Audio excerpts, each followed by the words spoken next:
বাজে হরি চাঁদ বলে, পাগলের ডঙ্কা বাজে হরি চাঁদ বলে। নগরে জয়ের ধ্বনি, নগরে জয়ধ্বনি করে সকলে। নগরে জয়ের ধ্বনি করে সকলে, পাগলের ডঙ্কা বাজে হরি চাঁদ বলে। হরি বল হরি বল। পাগলের ডঙ্কা বাজে হরি চাঁদ বলে। নগরে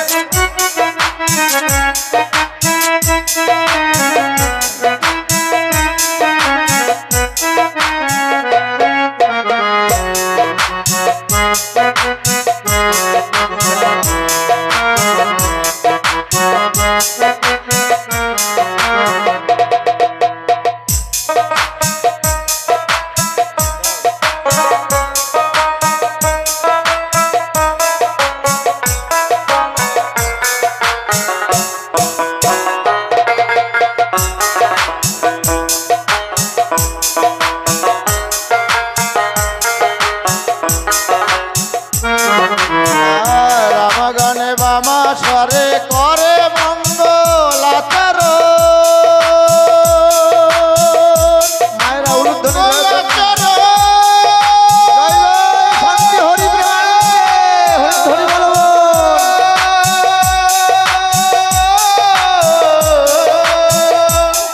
ওরে 14 মাদল সঙ্গে লয়ে অবধূতের আগমন, অবধূতের আগমন।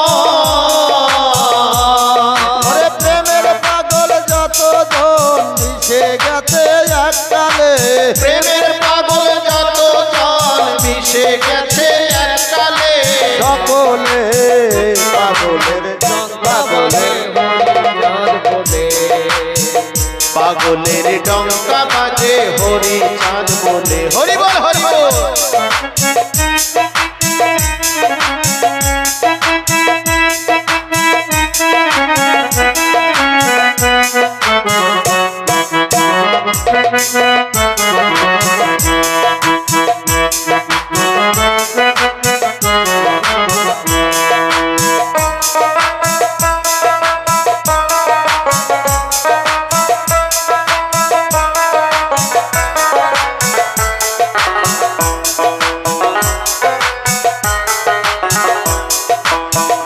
আর শঙ্খ বাজে ঘন্টা বাজে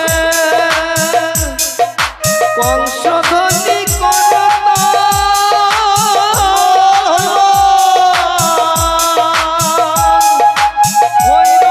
ভৈরবী রাগে ফেরিতে ধরেছে তার, ফেরিতে ধরেছে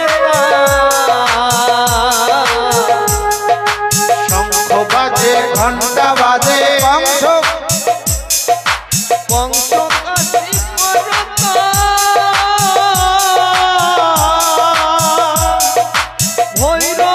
ভৈরবী রাগে ভরিতে ধরেছে তার, ফেরিতে ধরেছে তার। রুদ্রতাল ব্রহ্মতাল ধরেছে তার, রুদ্রতাল ব্রহ্মতাল হৃদয়ে ধরেছে তার।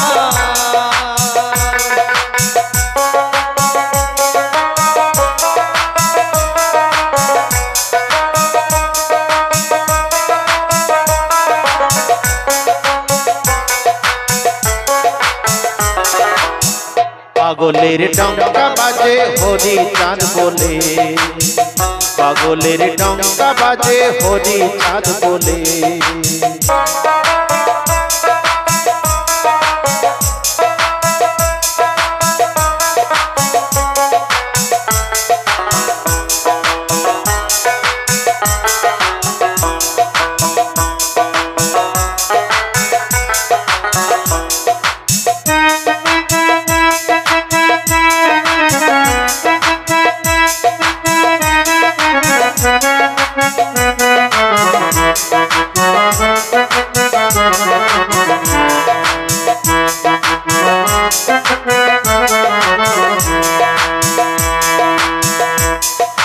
জয় ঢোল ভিকারা তাল হরি নামে উঠল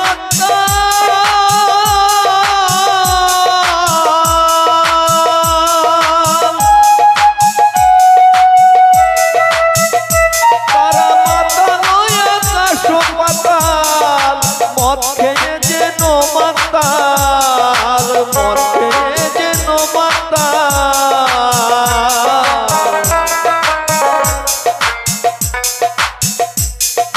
জয় ঢোল ভিকারা তাল হরি নামে উঠল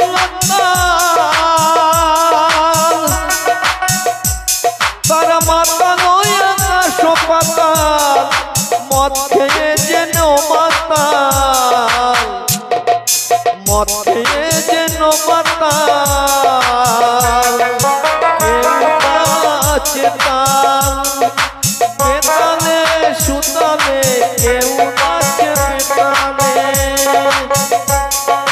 বেতালে সুতালে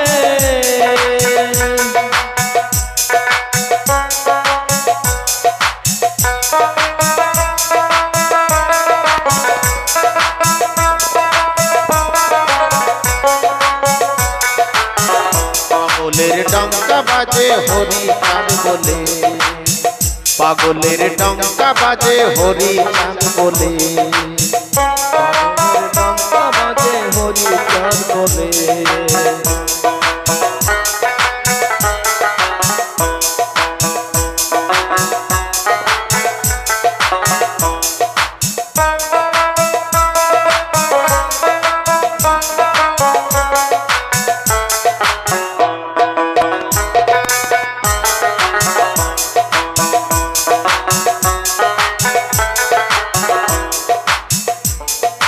উড়িতেছে জয় পতাকা হরি নামের হিলালে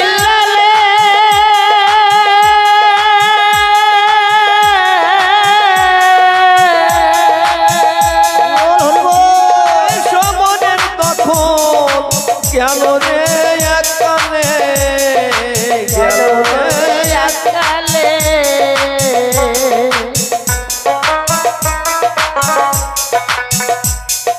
সমন দূতে বলে রাজ্য নিল পাগলে সমন দূতে বলে রাজ্য নিল দখলে রাজা প্রজা সকলে মিশে গেছে ওই দলে রাজা প্রজা সকলে তারা নাচে দুবাহু তুলে নাচে দুবাহু তুলে নাচে দুবাহু তুলে নাচে দুবাহু তুলে নাচে দু নয়ন জলে নয়ন জলে প্রেম কহ রাধে বলে ওরে প্রেম কহ রাধে বলে যায় ধরা করি ভূত সেতারে পাগলের ডঙ্কা বাজে হরি চাঁদ বলে পাগলের ডঙ্কা বাজে বাজে বলে নগরে জয়ের ধ্বনি নগরে জয়ের ধ্বনি করে সকলে পাগলের ডঙ্কা বাজে হরি চাঁদ বলে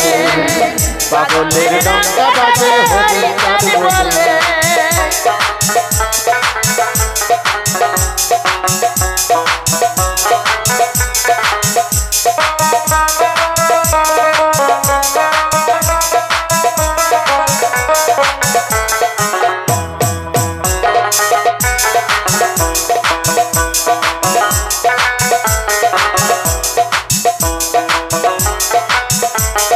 পাষণ্ড দলন হরি নাম লয়ে পাগল আসিল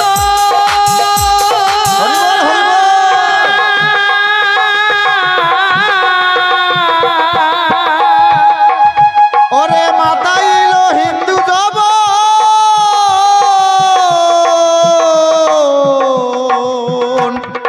পাষণ্ড সব শাসিল শাসিল ওরে রাজ ভাই নাসিল বিঘ্ন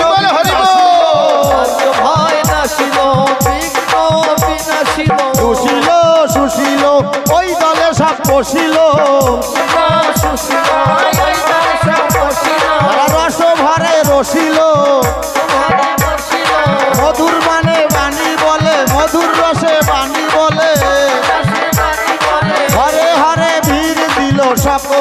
সকলে পাগলের ডঙ্কা বাজে হরিচাঁদ বলে হরি বল পাগলের ডঙ্কা বাজে হরিচাঁদ বলে পাগলের ডঙ্কা বাজে হরিচাঁদ বলে নগরে জয়ের ধ্বনি সাগরে জয়ের ধ্বনি সাগরে জয়ের ধ্বনি করে সকলে পাগলের ডঙ্কা বাজে হরিচাঁদ হরি বলে বল পাগলের ডঙ্কা বাজে হরিচাঁদ বলে হরি বল হরি বল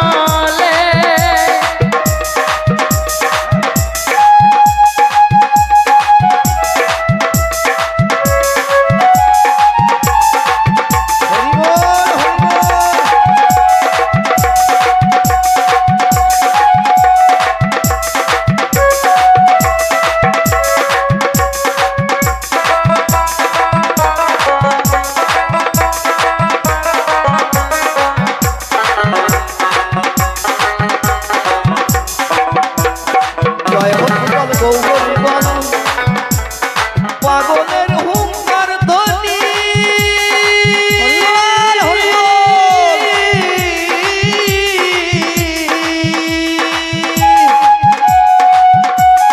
মনে মত্ত সিংহ বীর্য শুনে সে সিংহ ধ্বনি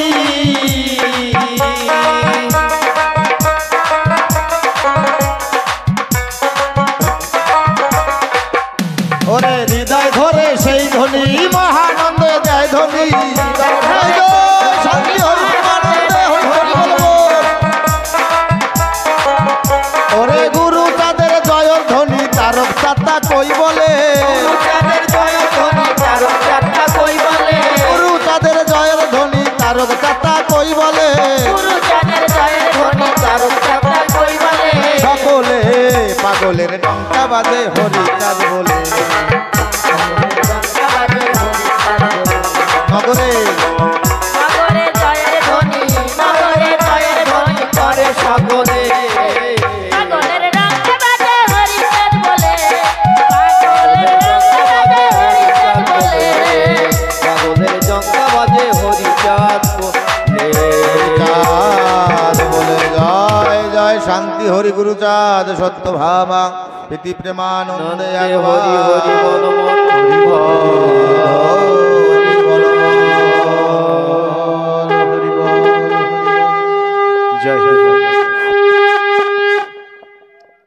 শত কুম্ভ জলে যেমন শিলা ধৌত নয় নামে দ্রবীভূত নয় পাষণ্ড হৃদয় মায়েরা শত ধৌত শিলা পাথর যদি শতবার জলে ধৌত করা হয় তবুও পাথরই রয়ে যায় তেমনি এই মন পাষাণ নামে যদি না গলে তাহলে ওই পাথর আর এই মানবে কোনো পার্থক্য থাকবে না শত কুম্ভ জলে যেমন শিলা ধৌত নয় নামে দ্রবীভূত নয় পাষণ্ড হৃদয়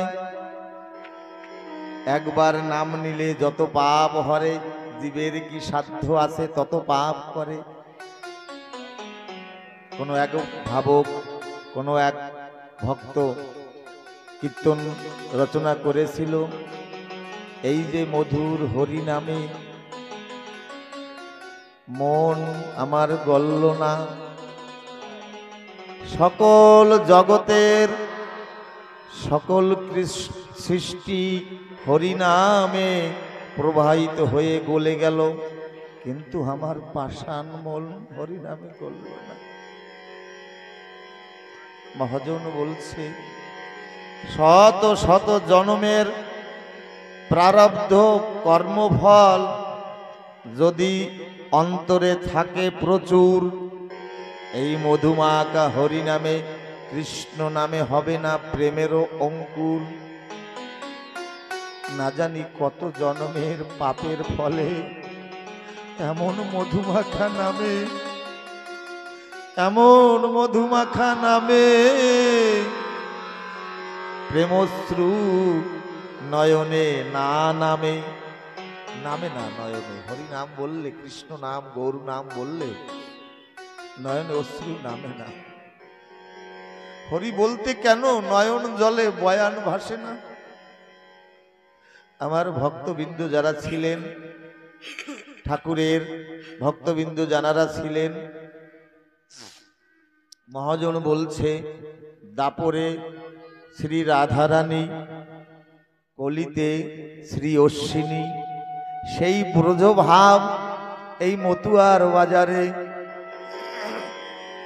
পতিত পাবন হরিচাঁদ গুরুচাঁদের পার্শ্বদ যারা ছিলেন, দ্বাদশ পাগল 64 মহন্ত, তানারা ওই ব্রজভাবটাকে মতুয়ার বাজারে বিলিয়ে দিয়েছে।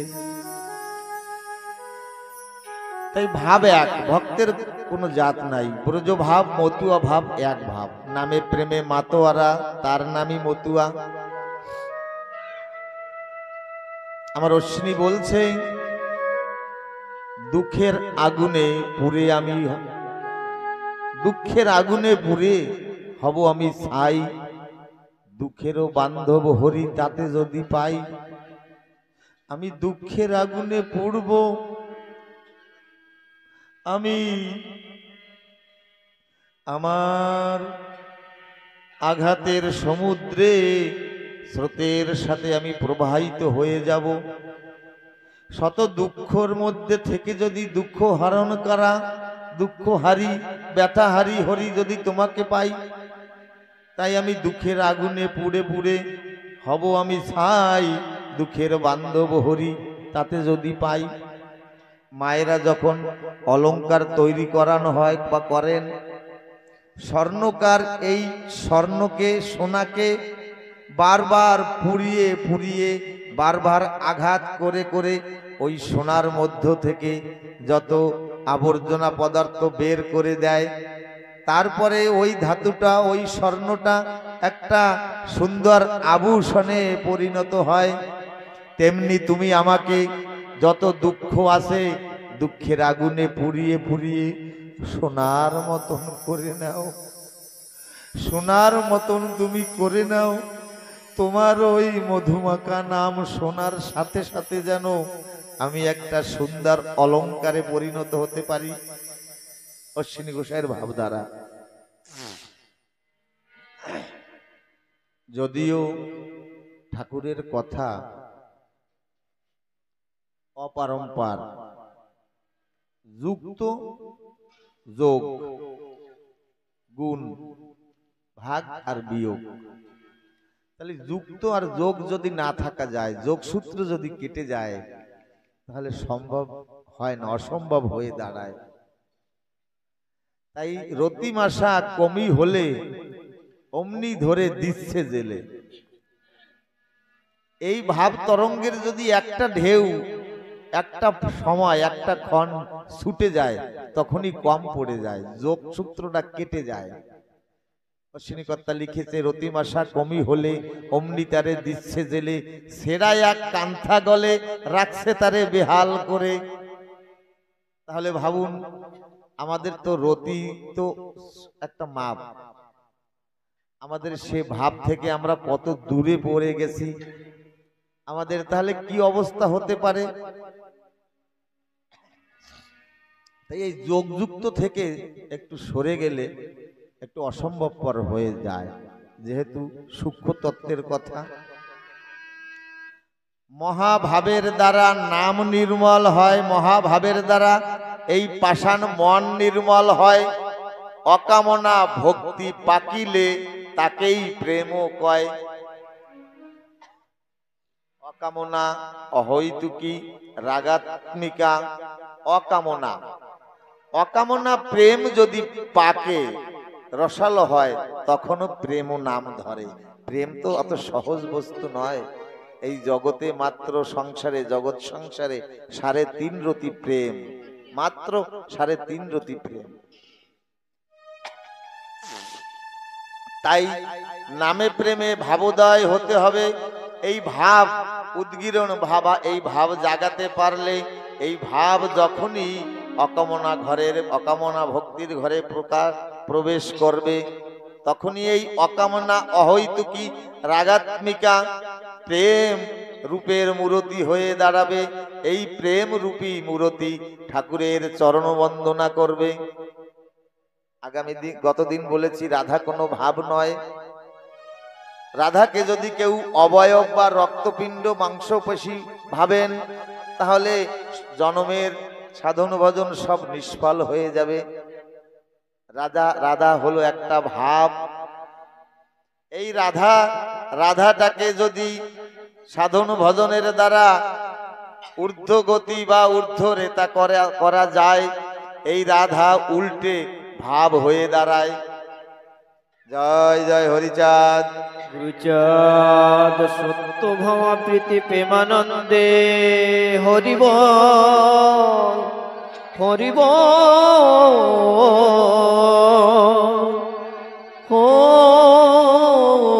হরিবল হরি হরি হরিবল হরিবল। মহাজন বলছে আবেদন যার বেদন ভরা, হৃদয় ভরা, নয়ন ভরা জল। আবেদন যার বেদন ভরা, নয়ন ভরা জল। হৃদয় ভরা ভালোবাসা জনম তার সফল। যার আবেদন আছে, নিবেদন আছে, আর নয়নে হরি প্রেম কৃষ্ণ প্রেমের জল আছে, আর হৃদয়ে পরিপূর্ণ ভালোবাসায় পরিপূর্ণ, তার জনম সফল। বড়ই দুর্ভাগ্য আমি, অতি দুরাচার, সাধু স্পর্শ না হইল ভাগ্যেতে আমার। আমি মাদিস ব্যক্তি, অভাজন, আমার জীবনে সাধু দর্শন স্পর্শন হলো না। এক গুরুদেব বসে আছে ভক্ত পানে চেয়ে। একজন ধনাঢ্য শিক্ষিত আইনজীবী এসে গুরুদেবকে বলছে, আমার তো জীবনের বেলা প্রায় শেষ। সকলে বলে পাড়া প্রতিবেশী একটু দীক্ষা গ্রহণ করো, তাই অনেক আশা সঞ্চয় করে এসেছি আপনার কাছে। আপনি আমাকে ওই মধুর নাম আমার কর্ণমূলে প্রদান করেন। গুরুদেব বলছে, তুমি তো আইন রক্ষক, তবে গুরু প্রণামী কিছু দিতে হয়।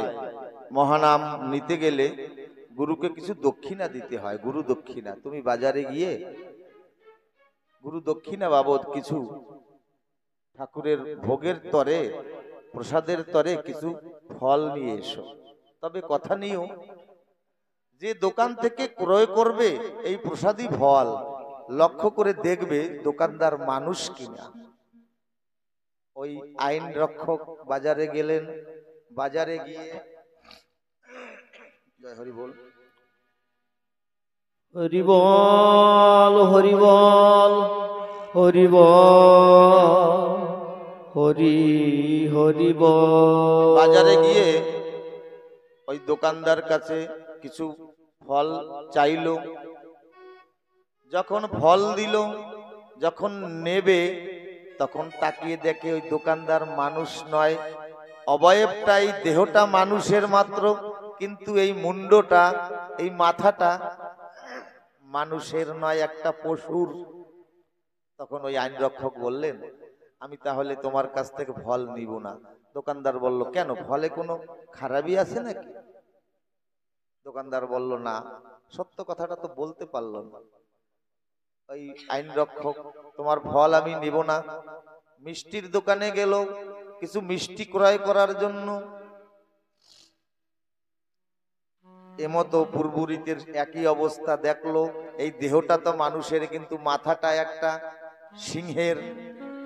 সমগ্র বাজার ভ্রমণ করলো, যেদিকে তাকায় সেদিকেই একই অবস্থা দেখতে পায়। দেহটা তো মানুষের, কিন্তু মাথাটা বিভিন্ন প্রকৃতি, বিভিন্ন প্রজাতির পশু পাখি, চিল শগুন। মনক্ষুণ্ণ হয়ে ফিরে এলো গুরুদেবের কাছে, বলল, গুরুদেব, আমি তো মানুষ খুঁজে পেলাম না। গুরুদেব বলল, তাহলে মনোহরি দোকান থেকে একখানা দর্পণ, দর্পণ তাকে বলে দর্পণ। দর্পণ কথার মানে হচ্ছে দর্পণা, আয়নায় মুখ দেখে মনে মনে ভাবতে হবে আমি তো অর্থের অহংকারে অহংকারিত নয়, আমি আমার পাণ্ডিত্যের আভিজাত্যে আমি তো অহংকার জন্মে নাই আমার মধ্যে যেন দর্প না হয়। তাই প্রতিনিয়ত মায়েরা যখন মুখমণ্ডল দর্শন করে ওই দর্পণ দেখে বলতে হবে দর্পণা, কোনো কর্মে যেন কোনো ব্যবহারে আমি যেন দর্প না করি। গুরুদেব বলল তাহলে মনোহারি দোকান থেকে একটা দর্পণ নিয়ে এসো। আইন রক্ষক মনে মনে ভাবলো এহেন নাম নিতে গেলে এই ধরনের প্রক্রিয়া তো কোথাও দেখিনি। যাই হোক গুরুদেব বলছে নিয়ে আসি। একখানা দর্পণ নিয়ে এলো, এনে গুরুদেবের হাতে দিল। গুরুদেব যখন বলল এইবার তুই তো সারা জগৎ পরিভ্রমণ করে এলি, একজন মানুষ পেলি না, একবার তুই নিজের মুখমণ্ডল দর্শন কর, দেখ তুই নিজে কি বস্তু। ওই আইন রক্ষক আয়নাখানা দিয়ে যখন নিজের সম্মুখে দিল, দেখলো যে আমিও তো মানুষ নই, আমার মুখমণ্ডলটাও তো পশুর মতন। এতদিন আমি কিসের অহংকার করেছি, আমি তো মানুষ নেই। অমনি গুরুদেবের পা জড়িয়ে ধরলেন। আমার ওই নামের দরকার নাই, দীক্ষার দরকার নাই, তোমার ওই কৃপা বলে তুমি আমাকে মানুষ করে নাও তোমার ওই চরণ তলে। নাম আমি পরে নেব, আগে আমাকে মানুষ করুন। তাই আমাদের মানুষ হতে হবে। গুরুদেব বলছে ঠিক আছে তোমাকে আমি মানুষ করলাম। গুরু কৃপা বর্ষিত হলো। বলছে প্রতিনিয়ত ঠাকুরকে একটু ভোগ রাগ দেবে। কিন্তু ওই ধনাঢ্য ব্যক্তি মনে মনে ভাবছে এ তো পয়সা খরচা হবে। তাহলে গুরুদেবকে বলছে তাহলে তো আমার অর্থ নষ্ট হবে। মহাজন বলছে ঐশ্বর্য মাধুর্য নহে সমতুল। ঐশ্বর্য এই সংসারে আভিজাত্য, ধন দৌলত গাড়ি বাড়ি নারী, এই ঐশ্বর্য। মাধুর্য হলো এই যে লীলা কথা ভক্ত সঙ্গ, এ হলো মাধুর্য। ঐশ্বর্য মাধুর্য নহে সমতুল, তবুও মাধুর্যের ঐশ্বর্যই হলো মূল। এই মাধুর্য প্রকাশ করতে গেলে ঐশ্বর্যের একান্ত দরকার। আজকে অদূরে অল্প কয়েকদিন পরেই বিশাল আকারে আমার পবিত্র বাবা, তার না জানি কত জন্মের স্বীকৃতি, তার মা বাবার আশীর্বাদের ফলে 7 দিন ব্যাপী মহাপ্রভুর জীবন দর্শনের কথা চৈতন্য চরণিত আলোচনা। তাহলে ঐশ্বর্য দরকার। এই 7 দিনের জন্য যে প্রকল্প আমার এই গৃহকর্তা 3 দিন ব্যাপী লীলামৃত যজ্ঞের আয়োজন করছে, ঐশ্বর্য দরকার। ঐশ্বর্য মাধুর্য নহে সমতুল, তবুও মাধুর্যের ঐশ্বর্য হলো মূল। ওই আইনজ্ঞ ব্যক্তি মনে মনে ভাবছে ঠাকুরের ভোগ রাগ যদি লাগাই তাহলে তো পয়সা ঐশ্বর্য নষ্ট হবে আমার। গুরুদেব মনের ভাব জানতে পেরে বলছে না, তোর প্রকাশ্যে কিছু দিতে হবে না, তুই একটু মনে মনে মনে মনে ঠাকুরকে দিস, মনে মনে দিলে হবে। ভক্ত মনে মনে ভাবলো তাহলে তো ভালো কথা, মনে মনে দিলে যদি হয় তাহলে তো আমার তো কোনো খরচা লাগলো না। এমনি যেমনি কথা তেমনি কাজ। ওই ভক্ত বাড়িতে গিয়ে ঠাকুরকে ওই মনে মনে ত্রিসন্ধ্যা করে, আর মনে মনে ঠাকুরের ভোগ রাগ রান্না করে, মনে মনে ঠাকুরকে নিবেদন করে। একদিন মনে মনে ভাবলো মনে মনে দেই তো, খরচা তো আর হয় না, একদিন ঠাকুরের জন্য একটু মালপোয়া তৈরি করি, একটু ক্ষীর নবমী তৈরি, নবমী বানাই। একটু মালপোয়া তৈরি করতেছে আর ওই ক্ষীর তৈরি করছে। তো মনে মনে ভাবছে কি অর্ধেকটা রেখে দেই, অর্ধেকটা সন্ধ্যা লগনের লাগাবো। মনে মনে কৃপণতা করছে, দিচ্ছে না কিন্তু প্রকাশ্যে দিচ্ছে না, মনে মনে বলে অর্ধেক বাটি ক্ষীর এখন ঠাকুরকে দেই আর অর্ধেক রেখে দেই, সন্ধ্যা লগনে দেব। আমার ঠাকুর তো ওই ক্ষীর মালপোয়া খুব ভালোবাসে। এই যেই মনে মনে ভাবছে তখন ঠাকুর প্রকট হয়েছে, এ বেটা তুই দিবি মনে মনে, তাও কৃপণতা করছিস, সবকিছু দে। তখন ওই রূপ দর্শন করে ওই আইনজ্ঞ ব্যক্তি ভাবলো, আহা এত সুন্দর দেখা যায় তোমাকে। বলে আমি সত্যম শিবম সুন্দরম, আমাকে সুন্দর দেখা যাবে না? তোর ভাবনাটা যখনই সুন্দর হবে তখনই সেই সুন্দরের দর্শন পাবি। তুই মনে মনে নৈবেদ্য দিচ্ছিস, তাও কৃপণতা কঞ্জুসি করছিস। তাহলে এ হলো আমাদের ভাবধারা। জিজ্ঞাসা করছে এক ভক্ত গিয়ে ভবা পাগলার কাছে, আমি একটু মায়ের পূজা করব, পাগল একটু লগ্নটা দেখে দাও তো। পাগল বলে, লগ্ন কোনো পঞ্জিকাতে থাকে না। তুই যখন মায়ের বাৎসল্য প্রেমে বাধা পড়ে মগ্ন হবি তখনই তোর পূজার লগ্ন এসে সামনে দাঁড়াবে। আমরা যখনই মগ্ন হব প্রেমে ভক্তিতে তখনই আমার লগ্ন আসবে।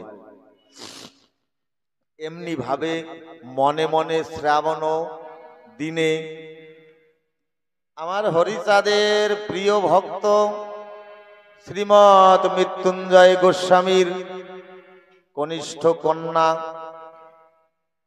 জানকী দেবী শ্রাবণের বেলায় মধ্যাহ্নে শ্বেত জ্যোতিকা মালতী প্রস্ফুটিত হয়ে রয়েছে।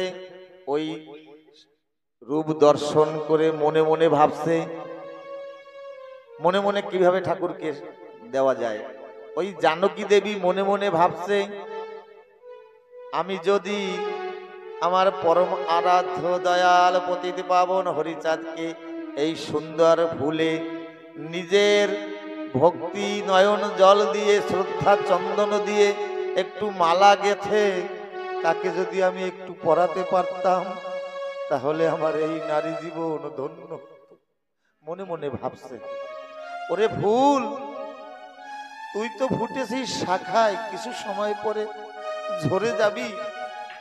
যদি কদিন পরে তুই ফুটতি, আমি আমার দয়াল হরিচাঁদকে এনে মনের মানসক বেদিতে হৃদয় আসনে বসিয়ে তোকে শাখা থেকে তুলে এনে সুন্দর সুসজ্জিত করে এই ফুল দিয়ে মালা গেতে আমি আমার হরিচাঁদের গলে পড়াতাম।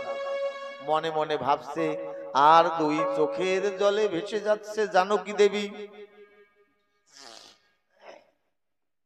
আমার ওই জানকী দেবীর বৌদিমণি মৃত্যুঞ্জয় গোসাইয়ের ঘরণী অর্ধাঙ্গিনী যিনি, সে এসে দেখে ননদিনী বারান্দায় বসে চোখের জলে যাচ্ছে ভেসে। তিনটা ডাক দিয়েছে, ননদি ও ননদি, ডাক দিয়েছে। ডাক দিয়ে দেখে সারা নেই, কোনো সংজ্ঞা ফিরছে না। আমার ওই কাশীশ্বরী মা বুঝতে পেরেছে যে আমার ননদিনী আর এহ জগতে নাই। গোপীরা যেমন আরোপের ঘরে কৃষ্ণকে ভজনা করত, সেই রকম ব্রজ ভাব উদয় হয়েছে জানকীর মধ্যে।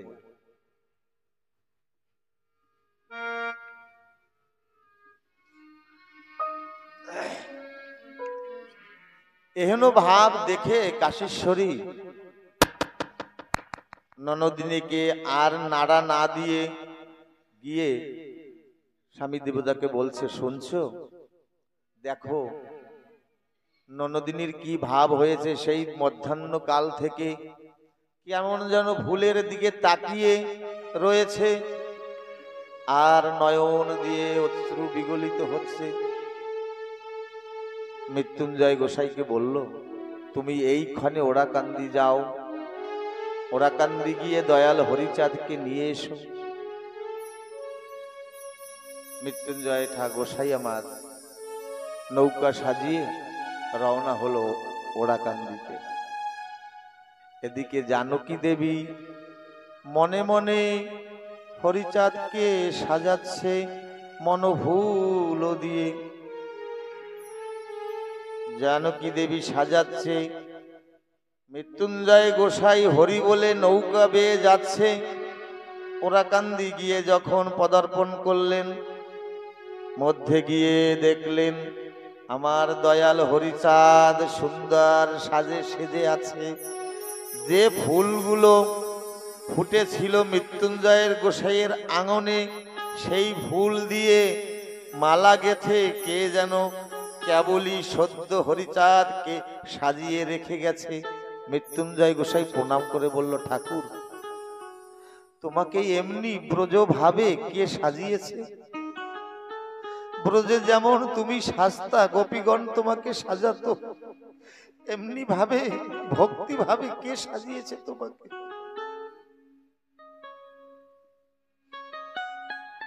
আমার হরিচাঁদ বলছে, মৃত্যুনে এ আর কেউ নয়, তোর কনিষ্ঠা ভগিনী জানকী আমাকে এমনি ভাবে সাজিয়েছে। আমি যুগে যুগে ভক্তের ভক্তি ডোরে বাঁধা। আজ আমার মনে এই বাসনা জেগেছে, আমি গিয়ে ওই ভক্তের একটু রূপ দর্শন করব। ভগবানের মনে স্পৃহা জেগেছে। একদিন জেগেছিল গুরুচাঁদের মনে যে সকলে তো আমার কাছে কিছু নাহি কিছু চায়।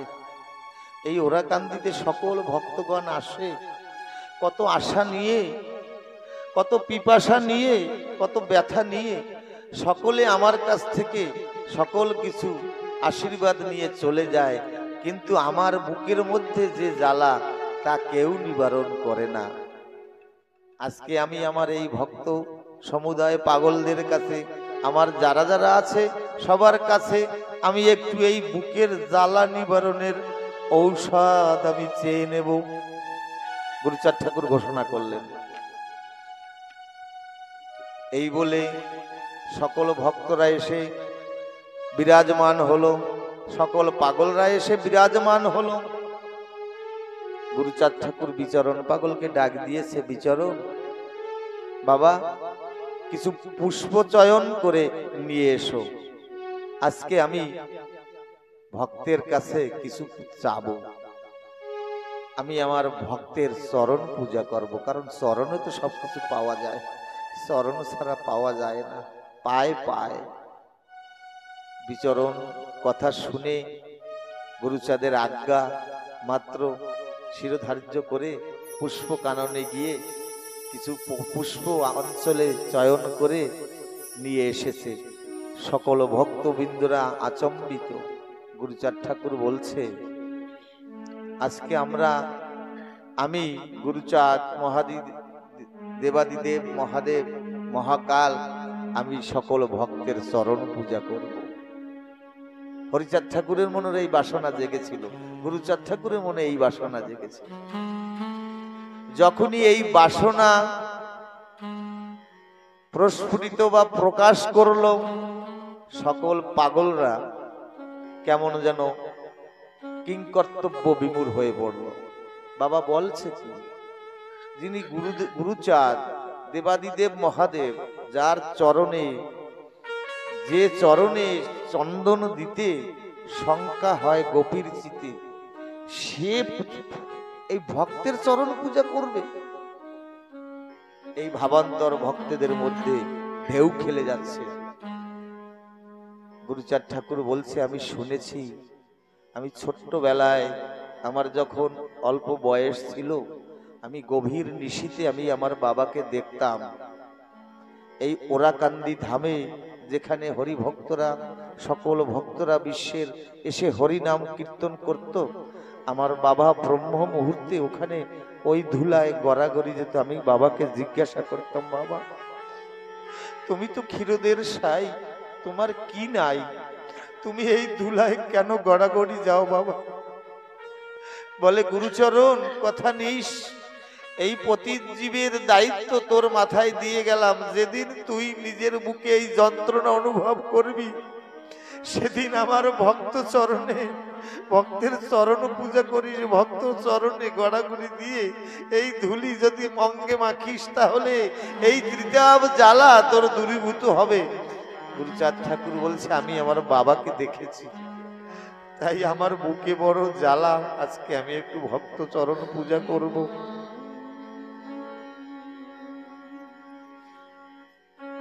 এই শুনে সকল ভক্তরা দূরে পিছনে সরে